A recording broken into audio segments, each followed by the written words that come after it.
morning, my friends. It's your old pal Jordan the Lion. How are you today? Happy Friday. Great. Glad to hear it.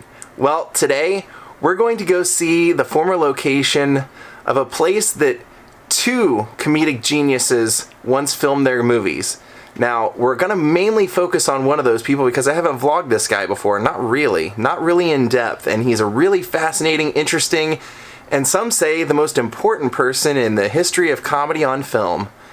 We're going to have a great day, but I also have to swing by the mechanic and see if he can take a look at my car. I think I need a new fuel filter, and if he can do that, I want to drop off the car and do that. But I think I want to go do the vlog, take Joe out for a walk and everything first, and then we'll go see him. Daze with Jordan the Lion begins now. Good morning, friend! You ready to go outside? Let's do it. Well, it is honest to God a beautiful day here in Los Angeles. There he goes, out and about for his first time of the day. Well, it seemed even at the earliest age, Buster was bound for being great. I mean, he was born Joseph Keaton VI, and his father and mother, once he was born, had a traveling vaudeville act known as the Three Keatons, and Buster would be a 4-year-old that would be known as the human mop. They would sew a handle onto his back and they would throw him all over the scenery, out into the crowd, off into the wings of the stage, and this is how he would get his start in the performing days of his early career. And he was only in school for 1 day of his life.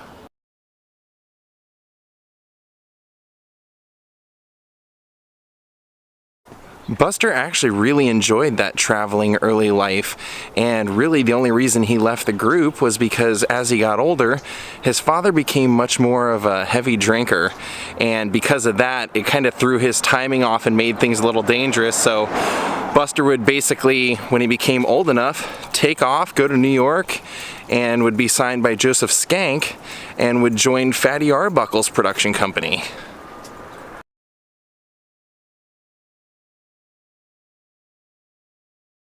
Now, Buster's first day on the studio lot there in New York, Roscoe Fatty Arbuckle was already a star and volunteered to give him a tour around the lot, and by the end of the tour, they were such fast friends that he offered him a part in his upcoming movie, and Fatty didn't actually normally use scripts. So this would be a real test as to what Buster could do. Now you might be saying to yourself, well, you said his name was Joseph Keaton VI. When did he become Buster? Well, when he was traveling around with his family at the age of 6 years old and was in that vaudeville act, one of the people that they came across that was a good friend of the family's was Harry Houdini. And one day when Harry Houdini was around the family, a young Joseph Keaton VI fell down a flight of stairs and got up like nothing was wrong. And Harry Houdini looked at him and said, "Wow, he's a real Buster," and the name stuck.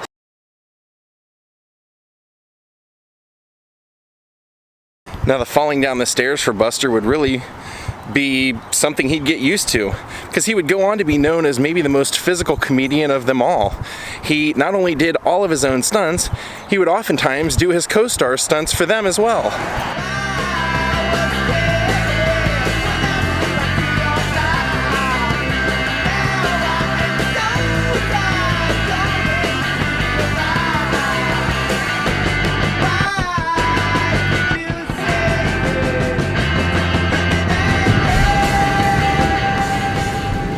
So when Roscoe Fatty Arbuckle and Buster Keaton made their first movie together, they improvised the whole thing and actually had great chemistry and decided that they were going to work together many times in the future, and they had become best friends. Now, Fatty actually let Buster borrow the camera, take it home, and he actually took the whole camera apart, figured out how it worked, brought it back, and it wasn't too long, within a couple of movies, they would be co-directing, co-writing the movies together. And then Fatty was so successful that he actually signed this big $3 million deal with Paramount and would decide to leave Joseph Skank's production company. And so Joseph Skank would then decide to put a bulk of his money and resources into Buster Keaton.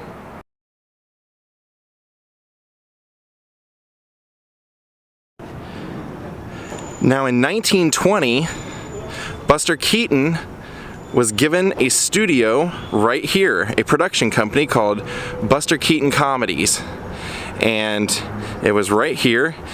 Actually, there's a famous photo of kind of like the groundbreaking ceremony, and they would have all been lined up right here, right in front of it. And right there in the dead center, you would have seen Buster Keaton and Roscoe Fatty Arbuckle together. And from 1920 until 1928, this entire block was Buster Keaton Comedies. It was a division of Metro. Now here's what's kind of weird about this whole thing, is that in 1915 and 1916, this was where Charlie Chaplin's studio was. This was Mutual. And so Charlie Chaplin made like 8 or 9 movies over here, and then Buster would go on to make a ton of movies. Now what's strange is that Hollywood decided to honor this, except they didn't put a plaque here where the studio used to be. They actually put a plaque on the wrong corner. And they used to have a statue and a plaque. Now nobody seems to really know why the statue was removed, but I think that that statue is the same one that used to be up kind of in front of Mann's Chinese Theater, just a little bit over. It was like a block to the west of it. And now I think it's in the Silent Movie Museum that we went to, the one that's in over there by the Hollywood Bowl. A while ago, I had been doing research on maybe doing a Buster Keaton vlog, and I noticed there was a fan group that was raising $15,000 to replace the plaque here, because one of the things that really irked them was that the plaque was in the wrong place. The plaque is here instead of it being over here where it should be. Now, they've kind of chalked it up to thinking maybe it was like comedy or it was a joke or something, but I don't think so. I think it's just Hollywood not remembering anything about history, because if you go back and watch my Max Sennett vlog, same thing happened at his studio. They put a plaque down in the wrong location, like a couple of blocks up the street from where it actually was, and then had to, you know, historians came and told them they had to rededicate it and get a new plaque and everything, put it in the proper location. So what this says is, Buster Keaton Studio, 1920 to 1928, site of the original Buster Keaton Studio, the birthplace of a unique type of motion picture comedy here. The genius of Buster Keaton made history with pictures which brought laughter to the world. Now that's a pretty nice plaque. I'd be okay with that if it wasn't replaced, but I guess what the fan club wants to do is get a better one, get it on the proper corner, and they also want to add that Charlie Chaplin's studio was here as well.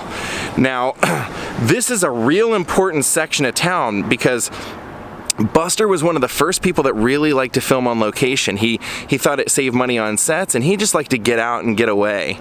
And so he would film a lot of his movies during that time period here, like the interiors and stuff, but he would also go to Sacramento. He would go film The General up in Oregon, but he liked to use the actual neighboring streets from his own studio in the movies. So there used to be, right along this side, there was like a wooden gate that went along the side of here, and both Chaplin movies from 1915, 1916, as well as the Buster Keaton movies from 20 to 28, you can actually see like this intersection, and there's actually a house in this neighborhood that you can see in a lot of those background shots, and it's like the only thing here that was here when they were filming all those movies, because there used to actually be like a ton of telephone poles that lined up along this. Now the reason I say this was also an important section of town is because this is where Buster would end up spending a ton of his time for that 8 years, also because he didn't like his home life. You see, when he was in New York, originally one of the people, like I mentioned, was Joseph Skank and Fatty Arbuckle had that company in New York together, and one of their employees was actually Norma and Constance Talmadge's sister, Natalie. And Natalie was the only one of the 3 sisters that wasn't an actress, and Natalie and Buster kind of started dating each other, and then when the whole company moved from New York out here because of the weather, that was mainly what it was all about. They moved out here for the weather. She eventually came along with them, and then once Buster started getting popular and successful, he asked her to marry him. The problem was that they were so opposite. He would even depict his life with her in a movie, because it was called My Wife's, oh, what's it called? I'll add it right here. And basically what happened was they got married, and she decided that she wanted to live like a superstar and spent tons of money building up this amazing estate in Beverly Hills that he really didn't care about. And then when they had their first baby, he of course named it Joseph the 7th, after himself, but when they went to have the baptism, she named him James. And then when they had their second child, she told Buster right after her second child that she was never going to have a sexual relationship with him anymore. And so he was free to basically go out and have flings or affairs all that he wanted to. And so during that time that he was, you know, in total misery being married, he would spend most of that time here. Now what was sad was that he really wanted to go above and beyond what filmmaking was for that day. And so when you watch things like The General or Steamboat Bill, they're really, really detailed. And in fact, that was like a true story what he did, The General. He just kind of satirized it with a little bit of comedy. But he was going so all in that his movies quit making a profit. And so eventually, after The General, Joseph Skank told him that his contract had been sold to MGM or Metro, and that he would no longer be making movies, and they shut down his studio here, which was really sad because one of the most famous scenes, and I'll actually include it in here, that Buster Keaton's known for is he was known for being extremely, extremely daring. And in one scene, they were actually going to have the side of a house fall down, and if it fell a foot in either direction the wrong way, it would have killed him. It was going to be coming down, and it was basically going to be landing, the window frame would be landing over his head, so he would be safe. But it was a daring stunt, and they said that the reason he did it was because his home life was so bad, and right before they filmed it, like the day before, he was told that his contract had been sold, and then he just said he didn't really care what happened to himself. So once his contract was sold, he basically just fell into a massive depression. That's also when Fatty Arbuckle's scandal was happening, so Buster had been funneling money secretly to him, and his wife, Buster's wife, was spending $900 a week just on wardrobe at that time. They just decided to, eventually, she wanted a divorce. Part of what led to that was that Buster started sleeping with one of his co-stars once he went to MGM, and actually slept with her in his own house, and then let the woman pick from any of the clothes of his wife that she wanted, and then dumped her and started seeing somebody else on the set, and that woman ended up beating him up in public. So he became a hardcore drinker. Natalie asked for a divorce, took both of his sons away, and changed their last name from Keaton to Talmadge. And yeah, it was just sad. What I didn't mention was when he made the movie depicting his life about her family, it was because once the first son was born, all of her family moved into the house, and that was basically his view of the way he was living at that time. Now sadly, once he went to MGM, part of what Buster loved was that he had total freedom when he was with Joseph Skank, and he could do whatever he wanted without having to answer to anyone, and MGM was totally different. MGM also was totally against filming on location if they didn't have to, because it was a money saver to just reuse sets and props, and he just didn't work well under these parameters, and eventually was out of a job, and would become such a drunk and an alcoholic that he would have to be confined to a straitjacket to sober up, and then ended up right out of drying up and everything marrying his nurse, which became a big mistake, and then divorced her, and basically his career was in a total lull. He ended up working as a $100 a week writer for MGM, writing gags for like the Marx Brothers, and then eventually when TV came into play and TV became popular, he very intelligently brought back a lot of his old vaudeville routines that he had done with his father, because his father was still alive.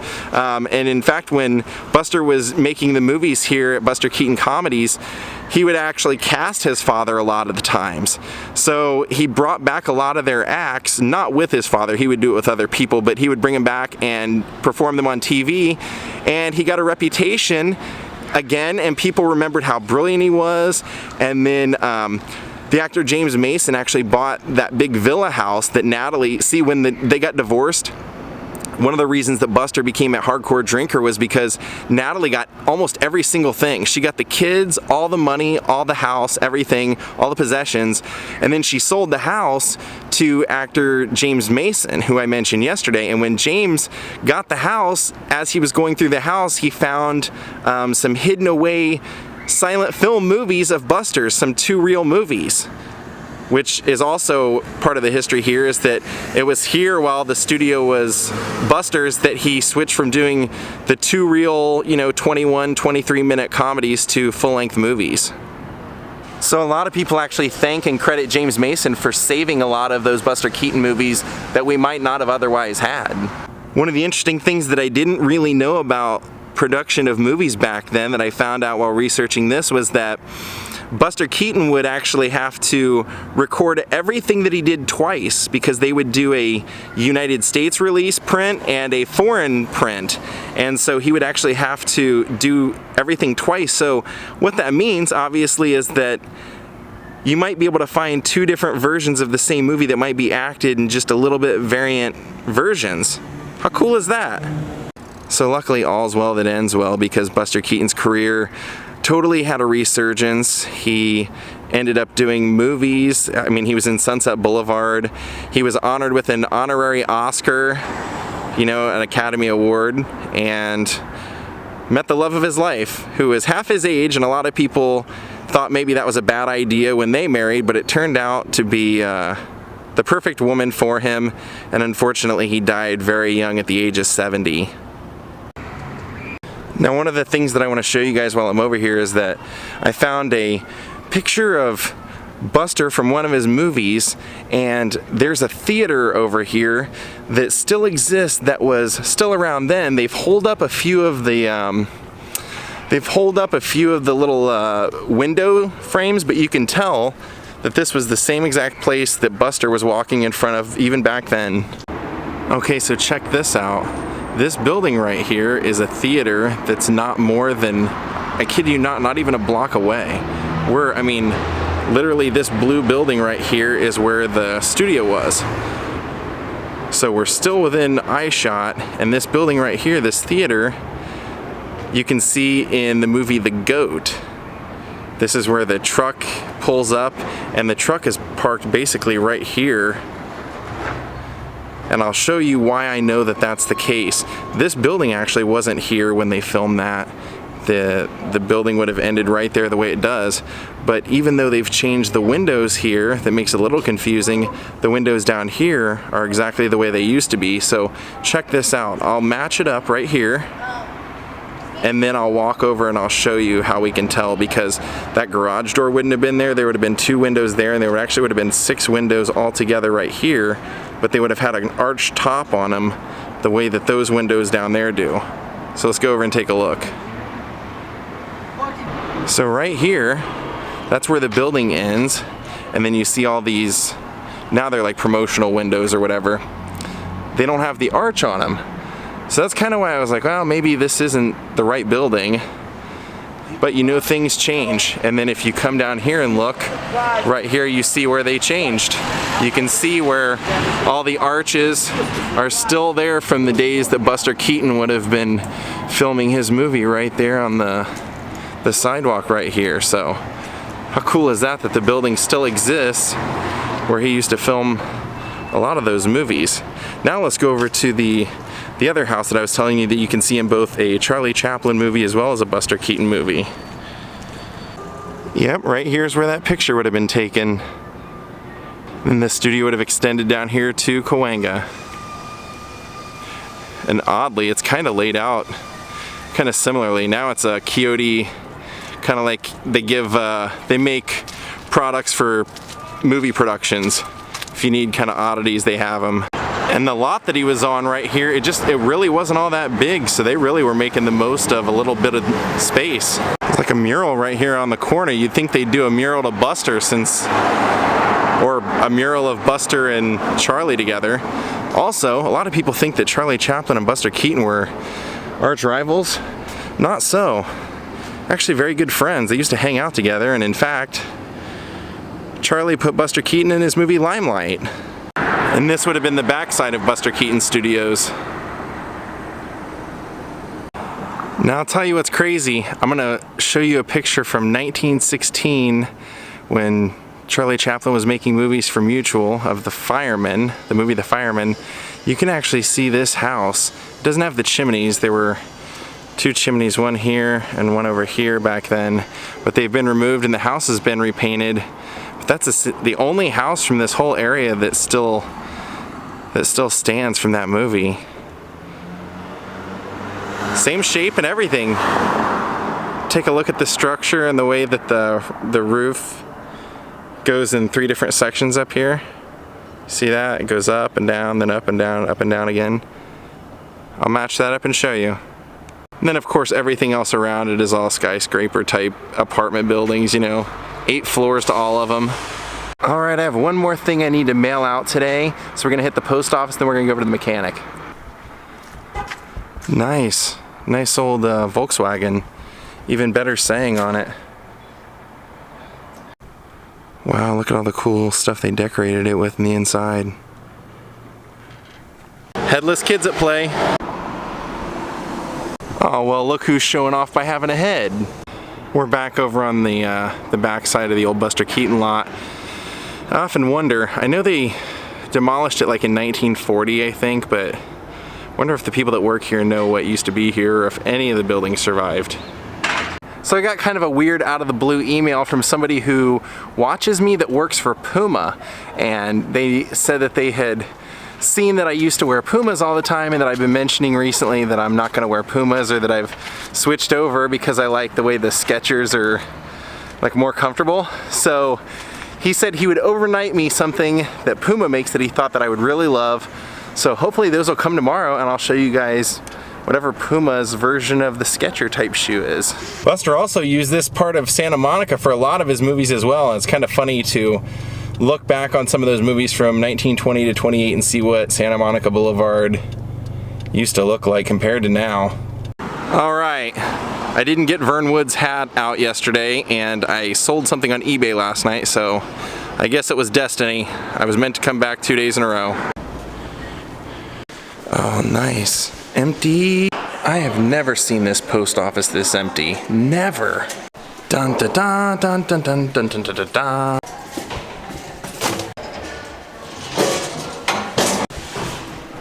Alright, off to go visit the mechanic. Well, the good news is he said just to go buy the part and come back Monday and he'll install it for me for like 10 bucks, so hopefully that's the case. Oh, awesome. Check this out. I just got some mail from Daryl Turcotte, and he sent me a hidden camera button. So it looks like a button for your shirt that you just slide through, and it's a little hidden camera. Pretty cool. He said he thought I might be able to use it. I'll certainly experiment with it. You love that food that Shelley Boone sent you, don't you? You're working on the freeze-dried chicken patty right now, aren't you, Count Jocula? Well, my friends, I wanted to send a big shout out to Peter Angelopoulos, Nancy Hopple, Lisa Marie, and Josie Smith, all for making donations to my channel. And I want to tell you, if you're not familiar with Buster Keaton, take my advice and go check out a couple of titles like The Scarecrow, The Goat, The Playhouse, The General, Steamboat Bill Jr. I think something in those that you'll definitely get. I would describe Buster Keaton as being maybe the most stoic comedian. He said when he was a kid he realized when he was in that act with his parents that if he didn't react, if he was stoic, he got a bigger laugh. And I think when you see those movies, you'll see that he didn't deliver the laughs with his face, but he could deliver a laugh probably more times than anybody else because everything he did was physical. He used just about every part of himself other than his face to get a laugh. And then in some cases, the fact that he didn't use his face got more of a laugh. Enjoy getting into Buster Keaton. I hope you guys enjoyed seeing his studio today. Have a great night. I'll see y'all tomorrow. Goodbye.